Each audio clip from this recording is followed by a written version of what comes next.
Chapter 9. On the 8th day, Moses summoned Aaron and his sons and the elders of Israel. He said to Aaron, "Take a bull calf for your sin offering and a ram for your burnt offering, both without defect, and present them before the Lord. Then say to the Israelites, take a male goat for a sin offering, a calf and a lamb, both a year old and without defect for a burnt offering, and an ox and a ram for a fellowship offering, to sacrifice before the Lord, together with a grain offering mixed with oil. For today the Lord will appear to you." They took the things Moses commanded to the front of the tent of meeting, and the entire assembly came near and stood before the Lord. Then Moses said, "This is what the Lord has commanded you to do, so that the glory of the Lord may appear to you." Moses said to Aaron, "Come to the altar and sacrifice your sin offering and your burnt offering, and make atonement for yourself and the people. Sacrifice the offering that is for the people, and make atonement for them, as the Lord has commanded." So Aaron came to the altar and slaughtered the calf as a sin offering for himself. His sons brought the blood to him, and he dipped his finger into the blood and put it on the horns of the altar. The rest of the blood he poured out at the base of the altar. On the altar he burned the fat, the kidneys, and the covering of the liver from the sin offering, as the Lord commanded Moses. The flesh and the hide he burned up outside the camp. Then he slaughtered the burnt offering. His sons handed him the blood, and he sprinkled it against the altar on all sides. They handed him the burnt offering piece by piece, including the head, and he burned them on the altar. He washed the inner parts and the legs and burned them on top of the burnt offering on the altar. Aaron then brought the offering that was for the people. He took the goat for the people's sin offering and slaughtered it and offered it for a sin offering as he did with the first one. He brought the burnt offering and offered it in the prescribed way.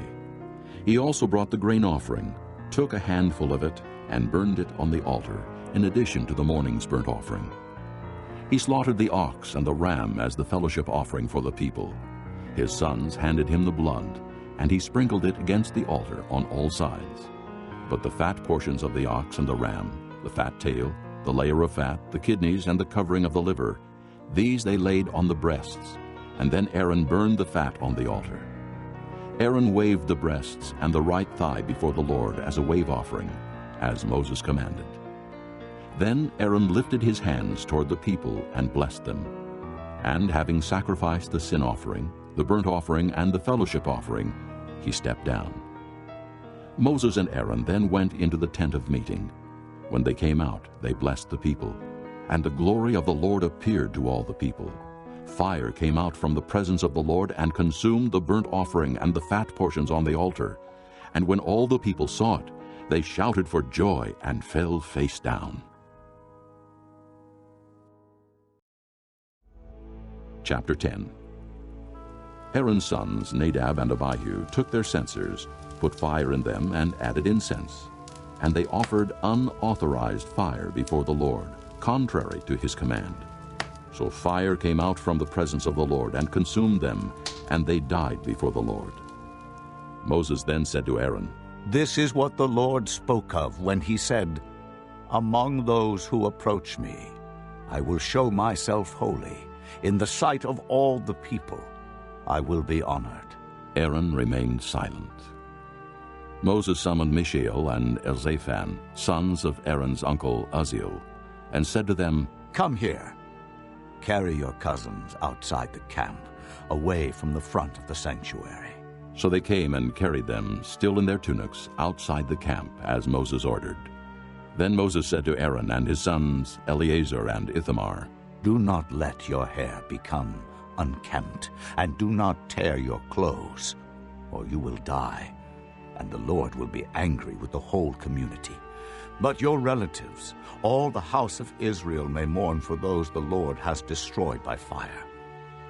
Do not leave the entrance to the tent of meeting, or you will die, because the Lord's anointing oil is on you." So they did as Moses said. Then the Lord said to Aaron, "You and your sons are not to drink wine or other fermented drink whenever you go into the tent of meeting, or you will die. This is a lasting ordinance for the generations to come. You must distinguish between the holy and the common, between the unclean and the clean, and you must teach the Israelites all the decrees the Lord has given them through Moses." Moses said to Aaron and his remaining sons, Eleazar and Ithamar, "Take the grain offering left over from the offerings made to the Lord by fire, and eat it, prepared without yeast, beside the altar, for it is most holy. Eat it in a holy place, because it is your share and your son's share of the offerings made to the Lord by fire, for so I have been commanded. But you and your sons and your daughters may eat the breast that was waved and the thigh that was presented. Eat them in a ceremonially clean place. They have been given to you and your children as your share of the Israelites' fellowship offerings. The thigh that was presented and the breast that was waved must be brought with the fat portions of the offerings made by fire, to be waved before the Lord as a wave offering. This will be the regular share for you and your children, as the Lord has commanded." When Moses inquired about the goat of the sin offering and found that it had been burned up, he was angry with Eleazar and Ithamar, Aaron's remaining sons, and asked, "Why didn't you eat the sin offering in the sanctuary area? It is most holy. It was given to you to take away the guilt of the community by making atonement for them before the Lord. Since its blood was not taken into the holy place, you should have eaten the goat in the sanctuary area, as I commanded." Aaron replied to Moses, "Today they sacrificed their sin offering and their burnt offering before the Lord. But such things as this have happened to me. Would the Lord have been pleased if I had eaten the sin offering today?" When Moses heard this, he was satisfied. Chapter 16. The Lord spoke to Moses after the death of the two sons of Aaron who died when they approached the Lord. The Lord said to Moses, "Tell your brother Aaron not to come whenever he chooses into the most holy place behind the curtain in front of the atonement cover on the ark, or else he will die, because I appear in the cloud over the atonement cover. This is how Aaron is to enter the sanctuary area, with a young bull for a sin offering and a ram for a burnt offering. He is to put on the sacred linen tunic with linen undergarments next to his body. He is to tie the linen sash around him and put on the linen turban. These are sacred garments, so he must bathe himself with water before he puts them on. From the Israelite community, he is to take 2 male goats for a sin offering and a ram for a burnt offering. Aaron is to offer the bull for his own sin offering to make atonement for himself and his household. Then he is to take the 2 goats and present them before the Lord at the entrance to the tent of meeting. He is to cast lots for the 2 goats, one lot for the Lord and the other for the scapegoat. Aaron shall bring the goat whose lot falls to the Lord and sacrifice it for a sin offering. But the goat chosen by lot as the scapegoat shall be presented alive before the Lord, to be used for making atonement by sending it into the desert as a scapegoat. Aaron shall bring the bull for his own sin offering to make atonement for himself and his household, and he is to slaughter the bull for his own sin offering. He is to take a censer full of burning coals from the altar before the Lord, and 2 handfuls of finely ground fragrant incense, and take them behind the curtain. He is to put the incense on the fire before the Lord, and the smoke of the incense will conceal the atonement cover above the testimony, so that he will not die. He is to take some of the bull's blood, and with his finger sprinkle it on the front of the atonement cover. Then he shall sprinkle some of it with his finger 7 times before the atonement cover. He shall then slaughter the goat for the sin offering for the people, and take its blood behind the curtain, and do with it as he did with the bull's blood. He shall sprinkle it on the atonement cover and in front of it. In this way he will make atonement for the most holy place, because of the uncleanness and rebellion of the Israelites, whatever their sins have been. He has to do the same for the tent of meeting, which is among them in the midst of their uncleanness. No one is to be in the tent of meeting from the time Aaron goes in to make atonement in the most holy place until he comes out. Having made atonement for himself, his household, and the whole community of Israel. Then he shall come out to the altar that is before the Lord and make atonement for it. He shall take some of the bull's blood and some of the goat's blood and put it on all the horns of the altar. He shall sprinkle some of the blood on it with his finger 7 times to cleanse it and to consecrate it from the uncleanness of the Israelites. When Aaron has finished making atonement for the most holy place, the tent of meeting, and the altar, he shall bring forward the live goat. He is to lay both hands on the head of the live goat and confess over it all the wickedness and rebellion of the Israelites, all their sins, and put them on the goat's head. He shall send the goat away into the desert in the care of a man appointed for the task.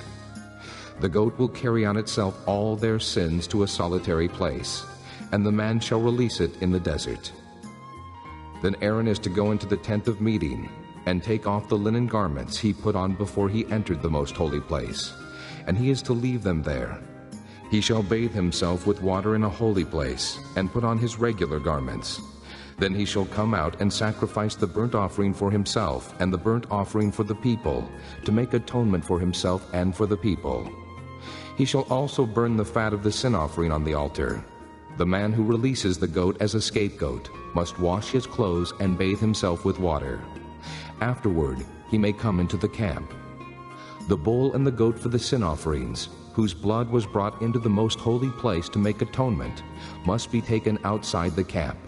Their hides, flesh, and offal are to be burned up.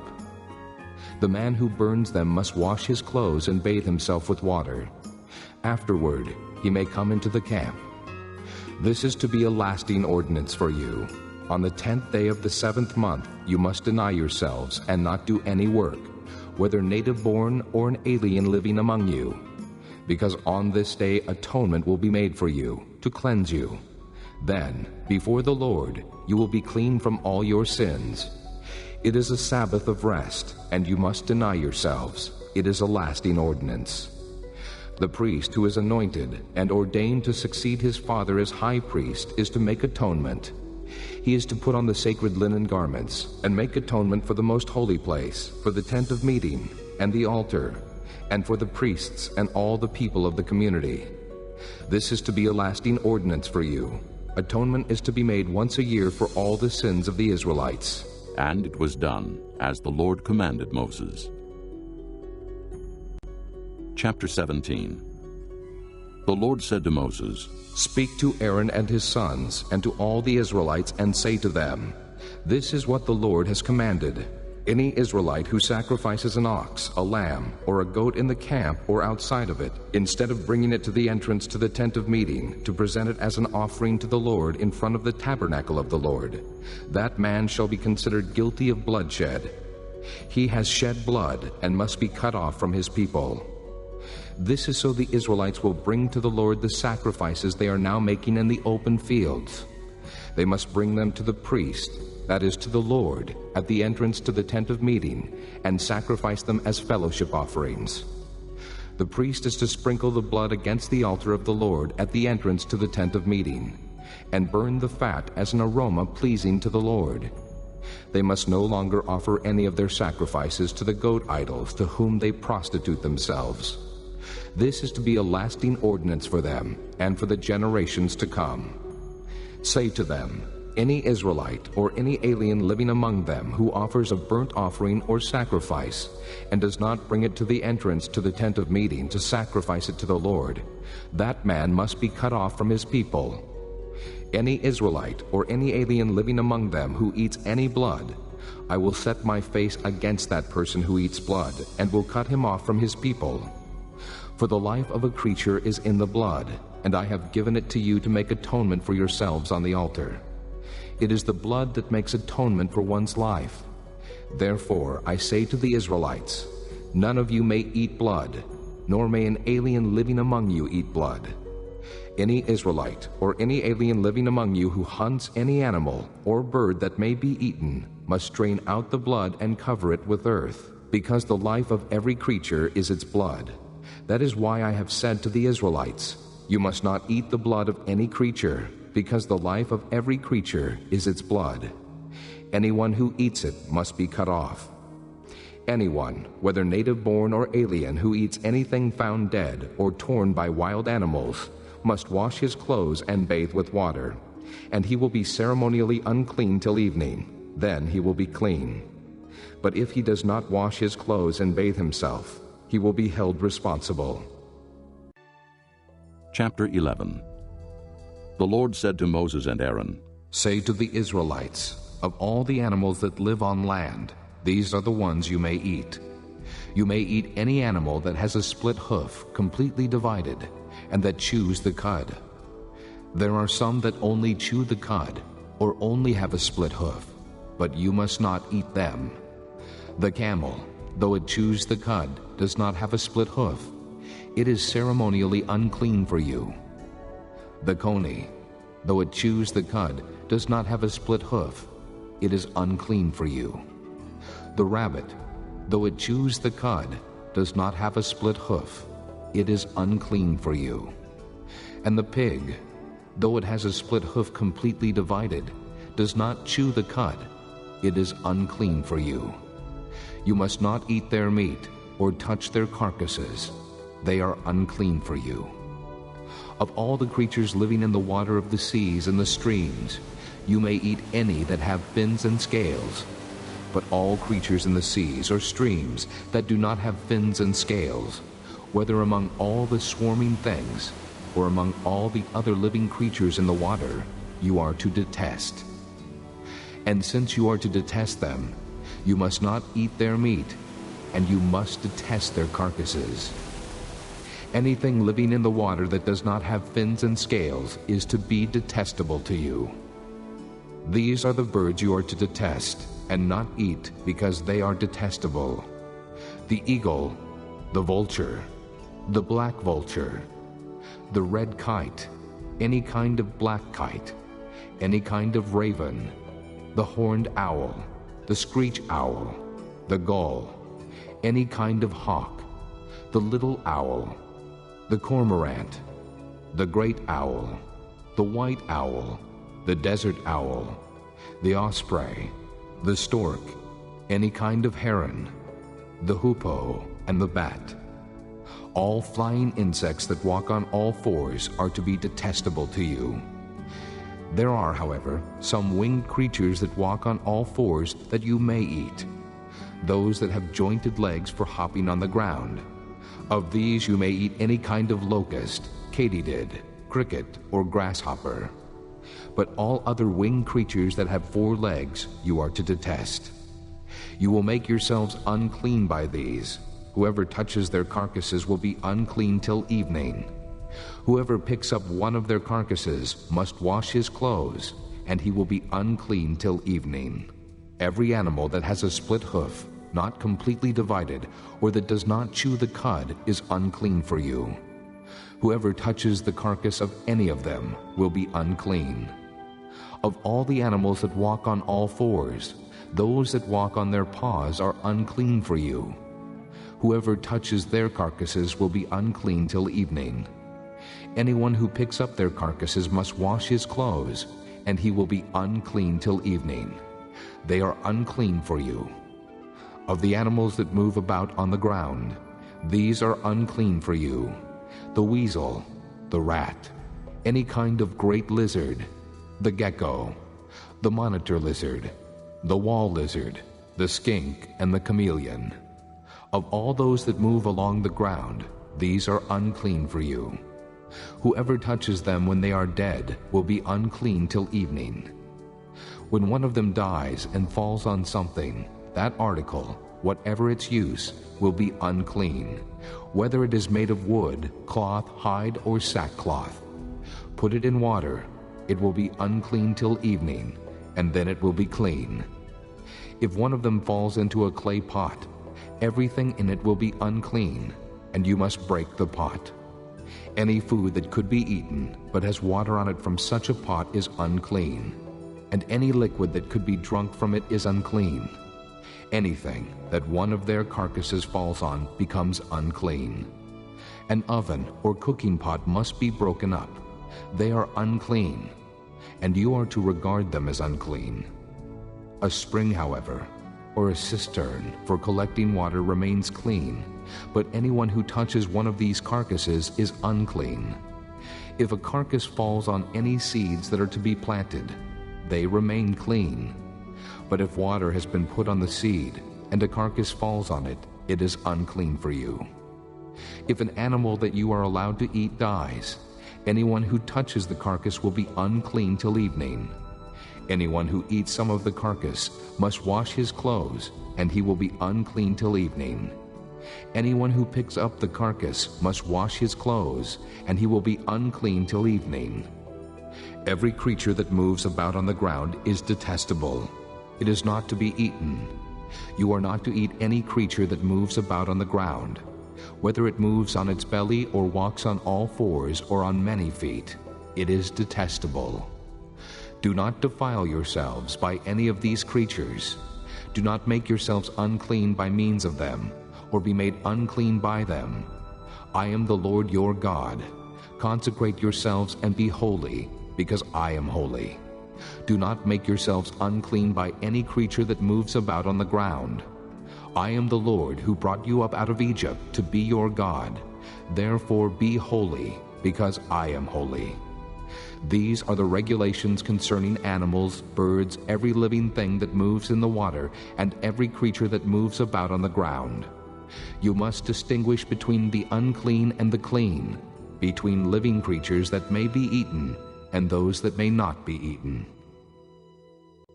Chapter 12. The Lord said to Moses, Say to the Israelites, a woman who becomes pregnant and gives birth to a son will be ceremonially unclean for 7 days, just as she is unclean during her monthly period. On the 8th day, the boy is to be circumcised. Then the woman must wait 33 days to be purified from her bleeding. She must not touch anything sacred or go to the sanctuary until the days of her purification are over. If she gives birth to a daughter, for 2 weeks the woman will be unclean as during her period. Then she must wait 66 days to be purified from her bleeding. When the days of her purification for a son or daughter are over, she is to bring to the priest at the entrance to the tent of meeting a year-old lamb for a burnt offering, and a young pigeon or a dove for a sin offering. He shall offer them before the Lord to make atonement for her, and then she will be ceremonially clean from her flow of blood. These are the regulations for the woman who gives birth to a boy or a girl. If she cannot afford a lamb, she is to bring 2 doves or 2 young pigeons, one for a burnt offering and the other for a sin offering. In this way, the priest will make atonement for her, and she will be clean. Chapter 13. The Lord said to Moses and Aaron, When anyone has a swelling or a rash, or a bright spot on his skin that may become an infectious skin disease, he must be brought to Aaron the priest, or to one of his sons who is a priest. The priest is to examine the sore on his skin, and if the hair in the sore has turned white, and the sore appears to be more than skin deep, it is an infectious skin disease. When the priest examines him, he shall pronounce him ceremonially unclean. If the spot on his skin is white, but does not appear to be more than skin deep, and the hair in it has not turned white, the priest is to put the infected person in isolation for 7 days. On the 7th day, the priest is to examine him, and if he sees that the sore is unchanged and has not spread in the skin, he is to keep him in isolation another 7 days. On the 7th day, the priest is to examine him again, and if the sore has faded and has not spread in the skin, the priest shall pronounce him clean. It is only a rash. The man must wash his clothes, and he will be clean. But if the rash does spread in his skin after he has shown himself to the priest to be pronounced clean, he must appear before the priest again. The priest is to examine him, and if the rash has spread in the skin, he shall pronounce him unclean. It is an infectious disease. When anyone has an infectious skin disease, he must be brought to the priest. The priest is to examine him. And if there is a white swelling in the skin that has turned the hair white, and if there is raw flesh in the swelling, it is a chronic skin disease. and the priest shall pronounce him unclean.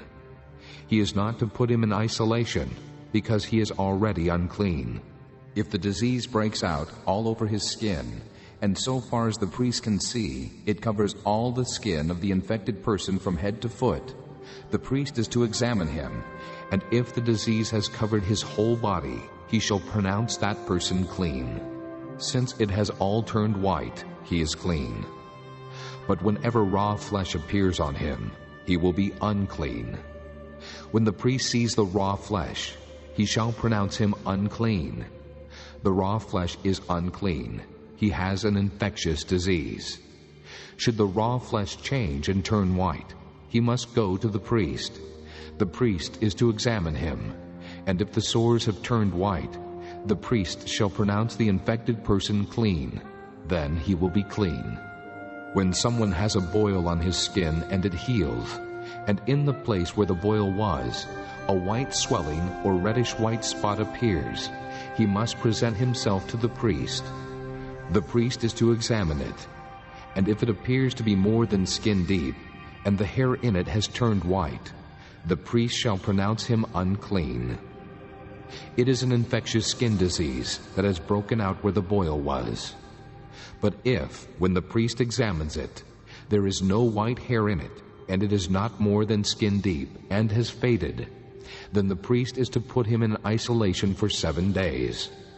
If it is spreading in the skin, the priest shall pronounce him unclean. It is infectious. But if the spot is unchanged and has not spread, it is only a scar from the boil, and the priest shall pronounce him clean. When someone has a burn on his skin, and a reddish white or white spot appears in the raw flesh of the burn, the priest is to examine the spot, and if the hair in it has turned white, and it appears to be more than skin deep, it is an infectious disease that has broken out in the burn. The priest shall pronounce him unclean. It is an infectious skin disease. But if the priest examines it, and there is no white hair in the spot, and if it is not more than skin deep and has faded, then the priest is to put him in isolation for 7 days. On the 7th day the priest is to examine him, and if it is spreading in the skin, the priest shall pronounce him unclean. It is an infectious skin disease. If, however, the spot is unchanged and has not spread in the skin, but has faded, it is a swelling from the burn, and the priest shall pronounce him clean. It is only a scar from the burn. If a man or woman has a sore on the head or on the chin, the priest is to examine the sore. And if it appears to be more than skin deep, and the hair in it is yellow and thin, the priest shall pronounce that person unclean. It is an itch, an infectious disease of the head or chin. But if, when the priest examines this kind of sore, it does not seem to be more than skin deep, and there is no black hair in it, then the priest is to put the infected person in isolation for 7 days. On the 7th day, the priest is to examine the sore, and if the itch has not spread, and there is no yellow hair in it, and it does not appear to be more than skin deep, he must be shaved except for the diseased area, and the priest is to keep him in isolation another 7 days. On the 7th day, the priest is to examine the itch, and if it has not spread in the skin, and appears to be no more than skin deep, the priest shall pronounce him clean. He must wash his clothes, and he will be clean. But if the itch does spread in the skin after he is pronounced clean, the priest is to examine him, and if the itch has spread in the skin, the priest does not need to look for yellow hair. The person is unclean. If, however, in his judgment it is unchanged, and black hair has grown in it, the itch is healed, he is clean, and the priest shall pronounce him clean. When a man or woman has white spots on the skin, the priest is to examine them, and if the spots are dull white, it is a harmless rash that is broken out on the skin. That person is clean. When a man has lost his hair and is bald, he is clean. If he has lost his hair from the front of his scalp and has a bald forehead, he is clean. But if he has a reddish-white sore on his bald head or forehead, it is an infectious disease breaking out on his head or forehead. the priest is to examine him. And if the swollen sore on his head or forehead is reddish white, like an infectious skin disease, the man is diseased and is unclean. The priest shall pronounce him unclean because of the sore on his head. The person with such an infectious disease must wear torn clothes. Let his hair be unkempt. Cover the lower part of his face and cry out, "Unclean! Unclean!" As long as he has the infection, he remains unclean. He must live alone. He must live outside the camp. If any clothing is contaminated with mildew, any woolen or linen clothing, any woven or knitted material of linen or wool, any leather, or anything made of leather, and if the contamination in the clothing or leather, or woven or knitted material, or any leather article is greenish or reddish, it is a spreading mildew, and must be shown to the priest. The priest is to examine the mildew and isolate the affected article for 7 days. On the 7th day he is to examine it. And if the mildew has spread in the clothing, or the woven or knitted material, or the leather, whatever its use, it is a destructive mildew. The article is unclean. He must burn up the clothing, or the woven or knitted material of wool or linen, or any leather article that has the contamination in it. Because the mildew is destructive, the article must be burned up. But if, when the priest examines it, the mildew has not spread in the clothing, or the woven or knitted material, or the leather article, he shall order that the contaminated article be washed. Then he is to isolate it for another 7 days. After the affected article has been washed, the priest is to examine it. And if the mildew has not changed its appearance, even though it has not spread, it is unclean. Burn it with fire, whether the mildew has affected one side or the other. If, when the priest examines it, the mildew has faded after the article has been washed, he is to tear the contaminated part out of the clothing, or the leather, or the woven or knitted material. But if it reappears in the clothing, or in the woven or knitted material, or in the leather article, it is spreading, and whatever has the mildew must be burned with fire. The clothing, or the woven or knitted material, or any leather article that has been washed and is rid of the mildew, must be washed again, and it will be clean. These are the regulations concerning contamination by mildew in woolen or linen clothing, woven or knitted material, or any leather article, for pronouncing them clean or unclean. Chapter 14. The Lord said to Moses, These are the regulations for the diseased person at the time of his ceremonial cleansing when he is brought to the priest. The priest is to go outside the camp and examine him. If the person has been healed of his infectious skin disease, the priest shall order that 2 live clean birds and some cedar wood, scarlet yarn and hyssop be brought for the one to be cleansed. Then the priest shall order that one of the birds be killed over fresh water in a clay pot. He is then to take the live bird and dip it, together with the cedar wood, the scarlet yarn, and the hyssop, into the blood of the bird that was killed over the fresh water. 7 times he shall sprinkle the one to be cleansed of the infectious disease, and pronounce him clean. Then he is to release the live bird in the open fields. The person to be cleansed must wash his clothes, shave off all his hair, and bathe with water. Then he will be ceremonially clean. After this, he may come into the camp, but he must stay outside his tent for 7 days. On the 7th day, he must shave off all his hair. He must shave his head, his beard, his eyebrows, and the rest of his hair. He must wash his clothes and bathe himself with water, and he will be clean. On the 8th day, he must bring 2 male lambs and 1 ewe lamb, a year old, each without defect, along with 3/10 of an ephah of fine flour mixed with oil for a grain offering, and 1 log of oil. The priest who pronounces him clean shall present both the one to be cleansed and his offerings before the Lord at the entrance to the tent of meeting. Then the priest is to take one of the male lambs and offer it as a guilt offering, along with the log of oil. He shall wave them before the Lord as a wave offering.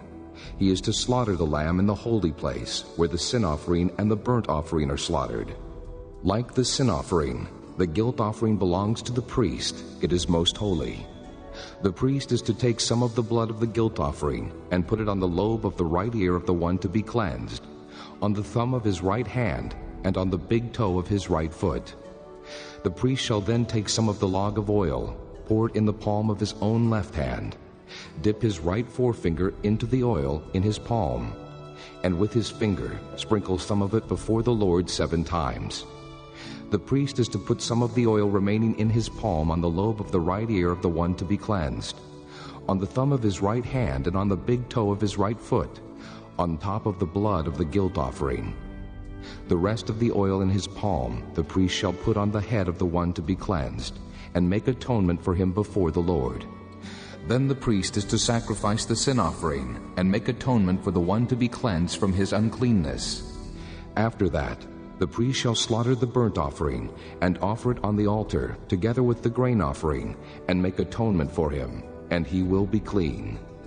If, however, he is poor, and cannot afford these, he must take 1 male lamb as a guilt offering to be waved to make atonement for him, together with 1/10 of an ephah of fine flour mixed with oil for a grain offering, a log of oil, and 2 doves or 2 young pigeons, which he can afford, one for a sin offering and the other for a burnt offering. On the 8th day he must bring them for his cleansing to the priest at the entrance to the tent of meeting before the Lord. The priest is to take the lamb for the guilt offering, together with the log of oil, and wave them before the Lord as a wave offering. He shall slaughter the lamb for the guilt offering, and take some of its blood, and put it on the lobe of the right ear of the one to be cleansed, on the thumb of his right hand, and on the big toe of his right foot. The priest is to pour some of the oil into the palm of his own left hand, and with his right forefinger sprinkle some of the oil from his palm 7 times before the Lord. Some of the oil in his palm he is to put on the same places he put the blood of the guilt offering, on the lobe of the right ear of the one to be cleansed, on the thumb of his right hand, and on the big toe of his right foot. The rest of the oil in his palm the priest shall put on the head of the one to be cleansed, to make atonement for him before the Lord. Then he shall sacrifice the doves or the young pigeons, which the person can afford, one as a sin offering, and the other as a burnt offering, together with the grain offering. In this way the priest will make atonement before the Lord on behalf of the one to be cleansed. These are the regulations for anyone who has an infectious skin disease and who cannot afford the regular offerings for his cleansing. The Lord said to Moses and Aaron, When you enter the land of Canaan, which I am giving you as your possession, and I put a spreading mildew in a house in that land, the owner of the house must go and tell the priest, I have seen something that looks like mildew in my house. The priest is to order the house to be emptied before he goes in to examine the mildew, so that nothing in the house will be pronounced unclean.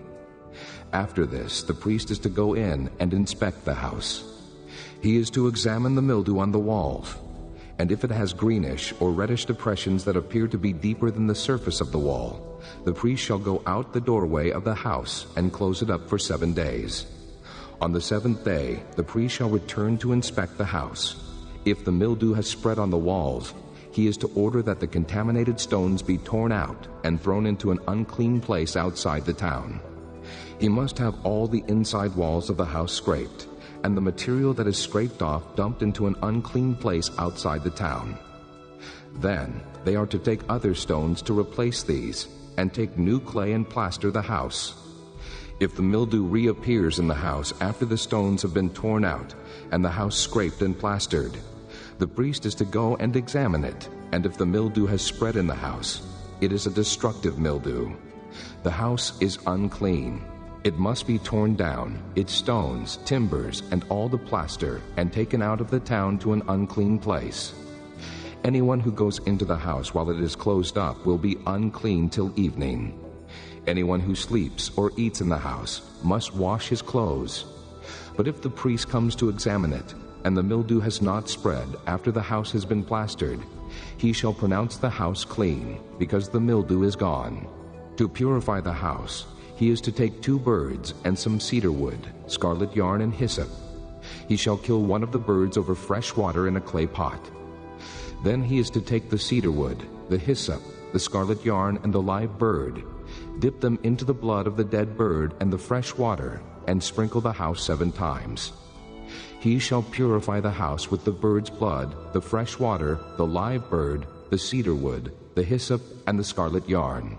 Then he is to release the live bird in the open fields outside the town.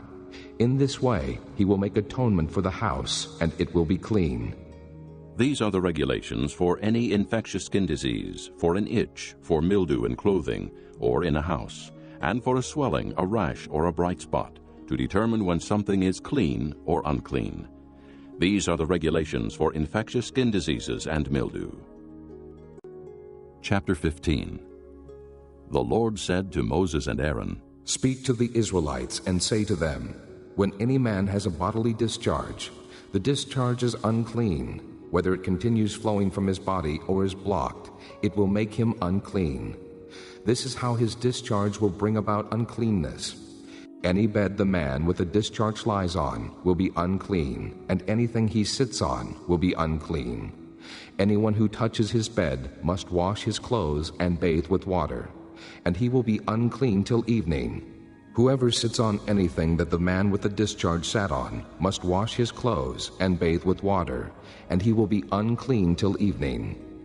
Whoever touches the man who has a discharge must wash his clothes and bathe with water, and he will be unclean till evening. If the man with the discharge spits on someone who is clean, that person must wash his clothes and bathe with water, and he will be unclean till evening.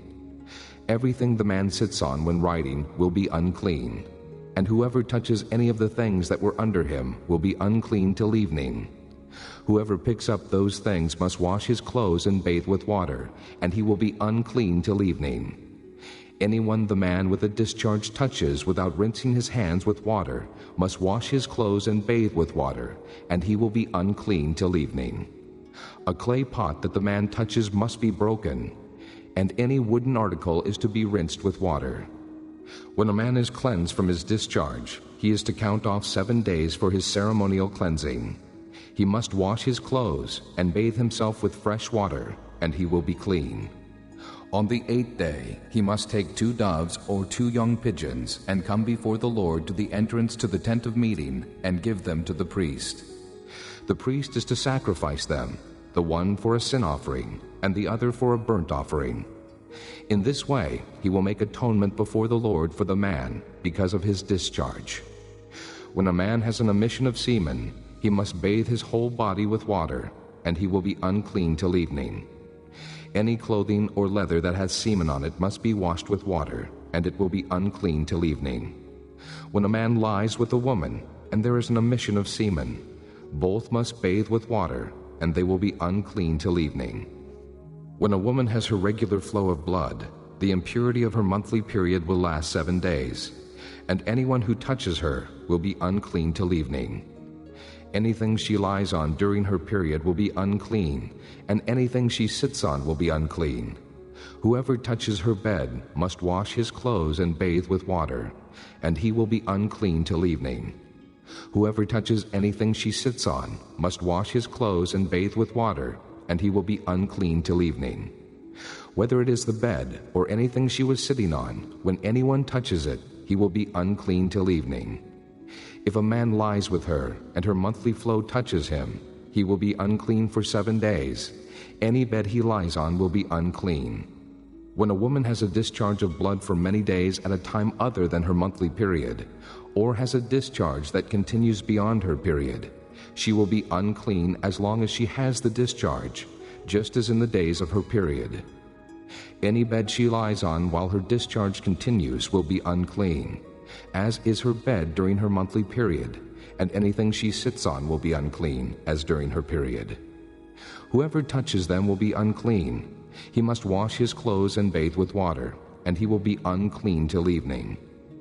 When she is cleansed from her discharge, she must count off 7 days, and after that she will be ceremonially clean. On the 8th day she must take 2 doves or 2 young pigeons and bring them to the priest at the entrance to the tent of meeting. The priest is to sacrifice one for a sin offering and the other for a burnt offering. In this way he will make atonement for her before the Lord for the uncleanness of her discharge. You must keep the Israelites separate from things that make them unclean. so they will not die in their uncleanness for defiling my dwelling place which is among them. These are the regulations for a man with a discharge, for anyone made unclean by an emission of semen, for a woman in her monthly period, for a man or a woman with a discharge, and for a man who lies with a woman who is ceremonially unclean.